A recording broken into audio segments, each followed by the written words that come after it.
UN General Assembly has easily approved more rights and privileges for Palestine while endorsing its membership bid. AP Washington correspondent Sagar Meghani reports. In a reflection of wide global support, the resolution passed easily. The U.S. was among 9 members voting against it, after making clear it will block Palestinian membership until talks with Israel resolve key issues about statehood. The renewed membership push comes amid the Gaza war. Everything has been destroyed. With Palestinian observer Riyad Mansour saying Israel's ready to kill thousands more. Israeli Ambassador Gilad Erdan accused the UN of ignoring its own history. The very body established to prevent evil is now welcoming a terror state into its ranks. Sagar Meghani, Washington. Israel called on Saturday for Palestinians in more areas of Gaza's southern city of Rafah to evacuate and head to what it calls an expanded humanitarian area in al-Mawasi, in a further indication that the military is pressing ahead with its plans for a ground attack on Rafah.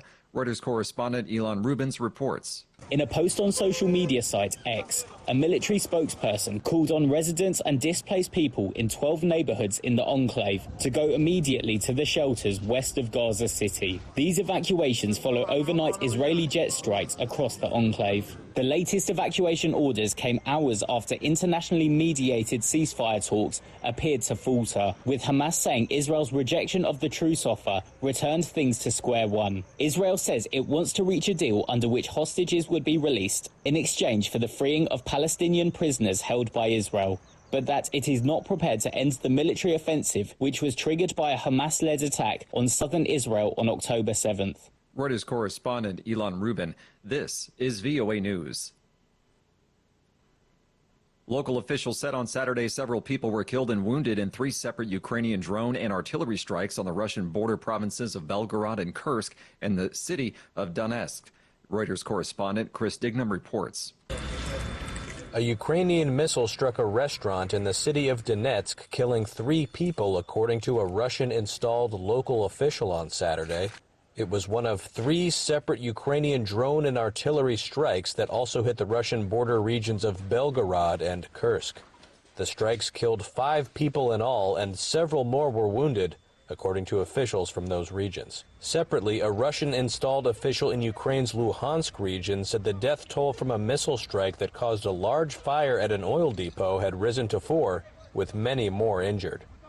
Russia's defense ministry said earlier on Saturday that it had intercepted a string of attempted Ukrainian strikes on its territory, saying forces had downed 21 rockets and 16 drones across Russia's border regions.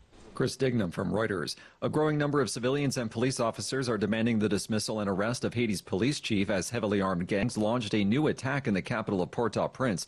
Gunmen seized control of yet another police station after raiding the coastal community of Gressier in the western tip of Port-au-Prince starting late Friday. The injured people burned cars and attacked homes and other infrastructure as scores of people fled into the nearby mountains following a barrage of gunfire overnight late Friday. A parliamentary election runoff puts hardliners firmly in charge of Iran's parliament. AP correspondent Mimi Montgomery reports. Iran's hardliners have won most of the remaining seats in an election runoff to give them full control over the country's parliament. According to an Associated Press tally, the result and that of the previous vote in March gives hardliners more than 230 of the 290 seats in parliament. Authorities are so far not sharing details on the turnout. Hardliners in Iran seek more cultural and social restrictions based on Islamic Sharia, including limiting women's rights. Politicians calling for change in the country's government, known broadly as reformists, were generally barred from running in the election. I'm Mimi Montgomery. Polish Prime Minister Donald Tusk has visited the country's border with Belarus and stressed that Poland will do more to strengthen security along its entire eastern frontier. It is also the European Union's external border with the autocratic state. And Tusk said he believed the bloc would also be interested in investing in Poland's border security.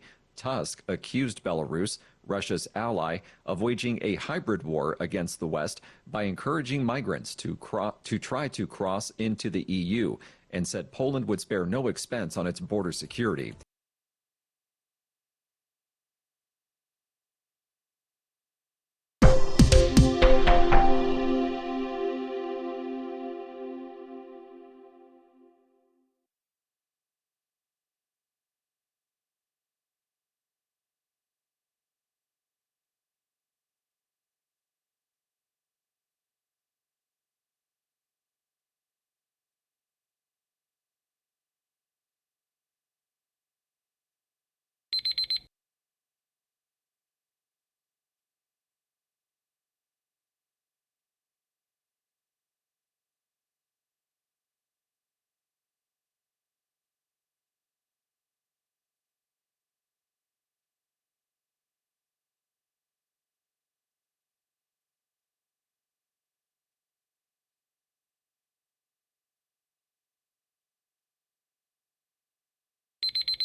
Thank you for watching. Can you do me a favor? Please leave a comment in the comments section below. That would really help. Thank you, and see you again soon.